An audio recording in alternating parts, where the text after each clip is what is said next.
వాలంటీర్ల వ్యవస్థ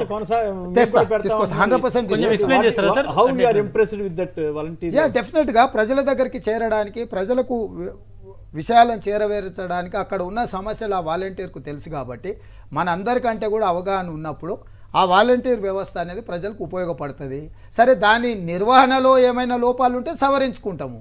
డెఫినెట్గా ప్రతి బూత్కు ఒక వాలంటీర్ను పెట్టి 34,694 బూత్లు ఉన్నాయి రఫ్లీ, బూత్ వైజ్ పెడతాను. అక్కడ జగన్ గారు సచివాలయ వ్యవస్థ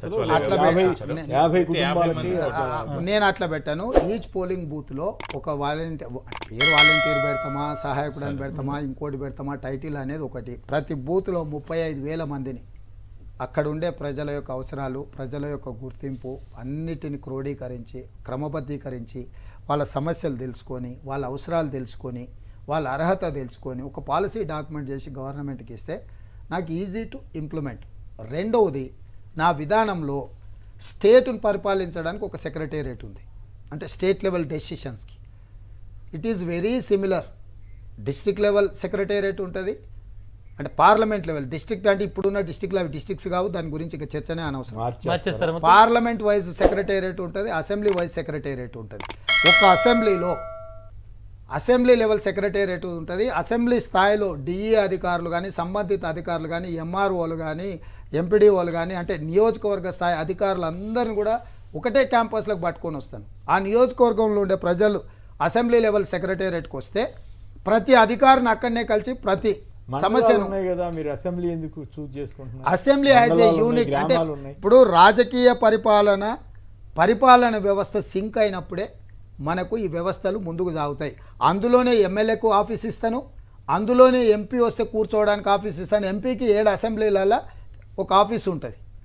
ఎమ్మెల్యేకు ప్రతి అసెంబ్లీలో ఈ సెక్రటేరియట్లను ప్లేస్ ఇస్తాం. ముఖ్యమంత్రి గారికి ఎట్లయితే ఈ సచివాలయంలో కార్యాలయం ఉందో అట్లనే అసెంబ్లీ లెవెల్లో ప్రతి ఎమ్మెల్యేకు ఒక కార్యాలయం ఇచ్చి గ్రీవెన్స్ డే పెట్టి కంపల్సరీగా ఎమ్మెల్యే అక్కడ వెళ్ళి కూర్చునేటట్టు, ఆ గ్రీవెన్స్ డే రోజు 5 మండలాల 6 మండలాల మున్సిపాలిటీలో ఉండే అధికారులందరూ కూడా అక్కడ ఉండేటట్టు, ప్రజలు వచ్చి వినతి పత్రాలు ఇచ్చేటట్టు, వాటి మీద నిర్ణయాలు తీసుకునేటట్టు ఆన్లైన్ చేసేస్తాం. ఏ గ్రామంలో ఏ సమస్య వచ్చినా ఆ ఊర్లో ఉండే వాలంటీర్ కంప్యూటర్లో కొట్టి ఆటోమేటిక్గా ఆ డిపార్ట్మెంట్కి వచ్చేస్తుంది. ఆ డిపార్ట్మెంట్కు ఎమ్మెల్యేకి యాక్సెస్ ఉంటుంది, నియోజకవర్గ స్థాయి అధికారులకు యాక్సెస్ ఉంటుంది. తీసుకున్న డెసిషన్, ఫైల్ ప్రాసెస్, అప్లికేషన్ ఏ స్టేజ్లో పెండింగ్ ఉంది, ఆ ప్రాసెస్లో ఏం జరుగుతుంది, సిటిజన్ చార్ట్ పెడతాను. ఒక సమస్య మీద పెడితే ఇన్ని రోజుల్లో సమస్యను పరిష్కరించాలి, తిరస్కరించడానికి కారణాలు చెప్పాలి. లేకపోతే ఆ అధికారుల మీద, ఆ సంబంధిత వ్యక్తుల మీద ఫైన్ అండ్ పెనాల్టీస్ వేసే విధానాన్ని తీసుకొస్తాను. సో ట్రాన్స్పరెంట్గా అసెంబ్లీ లెవెల్ సెక్రటేరియట్ నిర్మించి పరిపాలనను వికేంద్రీకరించి ప్రతి డిపార్ట్మెంట్కు సంబంధించిన నియోజకవర్గ స్థాయి అధికారులను అక్కడ కూర్చోబెట్టి ప్రతి వారంలో ఒక రోజు, మనకి ఇప్పటికి కూడా కలెక్టరేట్ ఆఫీసులలో ప్రతి మండే గ్రీవెన్స్ సెల్ ఉంటుంది.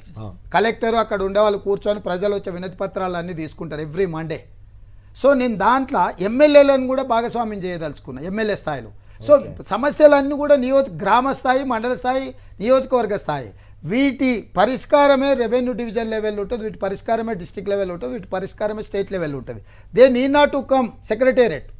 నీకు అక్కడనే పరిష్కరిస్తే, అక్కడనే పరిపాలన జరిగితే, అక్కడనే నీకు గ్రీవెన్స్ సెల్ పెట్టి అక్కడనే చేసుకుంటూ వచ్చేసి, నేను బూత్ లెవెల్, నేను సింపుల్ ఎలక్టోరల్ సిస్టమ్ ఎట్లుందో, ఎన్నికల విధానం ఎట్లుందో, పరిపాలన విధానాన్ని రెండింటిని సింక్ చేయదలుచుకున్నా.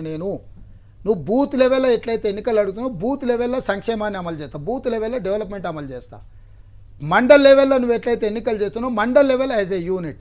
తర్వాత అసెంబ్లీ లెవెల్ నువ్వు ఎట్లయితే ఎలక్షన్ అడుగుతున్నావు, assembly level as a development plank. అంటే ఇప్పుడు మన స్టేట్కి ఒక మేనిఫెస్టో పెడుతున్నాం, రేపు ఫ్యూచర్లో నాకు assembly as a unit development DPR తయారు చేస్తాను. వచ్చేసినట్టు మీరు ముఖ్యమంత్రి అయిపోయినట్టు ధీమాగా మాట్లాడేస్తున్నారు. డెఫినెట్గా నా గవర్నమెంట్ వస్తుంది, కాంగ్రెస్ ప్రభుత్వాన్ని ఏర్పాటు చేస్తుంది, పరిపాలనను సరళీకృతం చేసి ప్రజల వద్దకు పరిపాలన తీసుకెళ్ళి ప్రజలకు సంపూర్ణంగా ఒక భరోసా ఇచ్చే ప్రభుత్వాన్ని ఇచ్చే జిమ్మెదారి మేము తీసుకుంటాం, కాంగ్రెస్ పార్టీ తీసుకుంటుంది. కొమ్మినేని గారు మండల వ్యవస్థ తీసుకొచ్చినప్పుడు కూడా ఎన్నో చర్చలు జరిగినాయి, మీకు తెలుసు కదా, మీరే live witness కదా. రెండు క్వశ్చన్లు. మండల వ్యవస్థ ఒకటి, NTR ఈ వ్యవస్థ ఎవరు తెచ్చినా సరే సార్ మంచి అనేదాన్ని మంచిని అడాప్ట్ చేసుకుంటాం. అడ్మినిస్ట్రేషన్ సంబంధించి ఒకటి, కమండలం ఇచ్చారు. వాళ్ళు ఏదన్నా తిట్టండి, అడ్మినిస్ట్రేషన్ సంబంధించి ఒకటి, మీరు ఇప్పుడు జిల్లాల పునర్వ్యవస్థీకరణ మళ్ళీ చేస్తారా? 100% చేస్తాము. అంటే మండలాల తగ్గిస్తారా లేకపోతే ఎట్లా చేస్తారా? తగ్గించాము, పెంచాము. ఒక హైకోర్టు రిటైర్డ్ సుప్రీంకోర్టు రిటైర్డ్ జడ్జితో మనకి ఎలక్షన్ కమిషన్ ఆఫ్ ఇండియా నుంచి అంటే డీలిమిటేషన్ కోసం ఒక ప్రాసెస్కి ఒక కమిషన్ ఏర్పాటు చేశారు, మీకు తెలుసు కదా. దేశంలో నియోజకవర్గాల పునర్విభజన మీద పార్లమెంట్ కావచ్చు, అసెంబ్లీ కావచ్చు, ఒక కమిషన్ చేసి అటానమస్ బాడీ కింద ఇచ్చేసి వాళ్ళని ఎంపవర్ చేసి టర్మ్స్ ఆఫ్ రెఫరెన్స్ అంటే విధి విధానాలను ఖరారు చేసి అన్ని ప్రాంతాలను పర్యటించిన తర్వాత ఒక బ్యాలెన్స్ విధానంలో నియోజకవర్గాల పునర్విభజన జరిగింది. సిమిలర్గా ఈ జిల్లాలు, రెవెన్యూ డివిజన్లు, మండలాలు ఈ యొక్క రిటైర్డ్ సుప్రీంకోర్టు జడ్జిను నియమించి దాని కింద ఐఏఎస్లు మిగతా మెంబర్స్ని అందరినీ కూడా చేసి అటానమస్గా ఇండిపెండెంట్గా దాన్ని ఒక వ్యవస్థను ఏర్పాటు చేసి వాళ్ళు రాష్ట్రం అంతా పర్యటించి జియోగ్రాఫికల్గా ఏం చేయాలా, ఏ విధంగా ఉండాలి, ప్రోరేట్ అంటే ప్రపోర్షనేట్గా. ఇప్పుడు ఒక మండలంలో 5 గ్రామాలు కలిసి మండలం 7,000 8,000 జనాభా మండలం, ఒక మండలం 60,000 ఉంది. ఇప్పుడు హైదరాబాద్ జిల్లా 1 కోటి పైన జనాభా ఉంది, సిరిసిల్ల జిల్లా 4 లక్షలు ఉంది. అసలు ఎట్లా రేషనలైజ్ చేస్తారు? డీలిమిటేషన్లో కూడా టోటల్ రాష్ట్ర జనాభా తీసుకొని డివైడెడ్ బై నియోజకవర్గాలు కొట్టి పర్సంటేజ్ ఆఫ్ పాపులేషన్ వచ్చిన తర్వాత 10% ± తోని వెసులుబాటుతోటి నియోజకవర్గాల పునర్విభజన ఎట్లయితే చేసిండ్రో రాష్ట్ర పాపులేషన్ అంతా తీసుకొని ఎన్ని మండలాలు చేయాలి, మండలాల జనాభా ప్రాతిపదిక ఎట్లా ఉండాలి, హెడ్ క్వార్టర్స్ ఎట్లా ఉండాలి, జిల్లా ఎట్లా ఉండాలి. నష్టం జరుగుతుందేమో, మీరు వచ్చిన తర్వాత జిల్లాలు పోతాయి, మండలాలు పోతాయి. ఇప్పటికే 3 గంటల కరెంట్ అని చెప్తున్నారు. కొమ్మినేని గారు పోతాయని నేను అంటలేను, పెరగొచ్చు కూడా కదా. రేషనలైజ్ చేస్తామంటుంది. ప్రజల సౌలభ్యం కోసమే మండల వ్యవస్థ అయినా, గ్రామ వ్యవస్థ అయినా, నియోజకవర్గ వ్యవస్థ అయినా ప్రజలకి ఏది మంచో ప్రజాభిప్రాయ సేకరణ చేసిన తర్వాతనే నిర్ణయం తీసుకుంటాము. ప్రజాభిప్రాయ సేకరణలో రాజకీయ ప్రమేయాలు లేకుండా సుప్రీంకోర్టు రిటైర్డ్ జడ్జితో ఒక కమిషన్ ఏర్పాటు చేసి దాంట్లో ఐఏఎస్ ఆఫీసర్లను, ఇతరులను అందరిని ఇంక్లూడ్ చేసి వాళ్ళందరితోని ప్రతిపాదనలు తెచ్చి ప్రతిపాదనలు అసెంబ్లీలో చర్చ పెడతాము.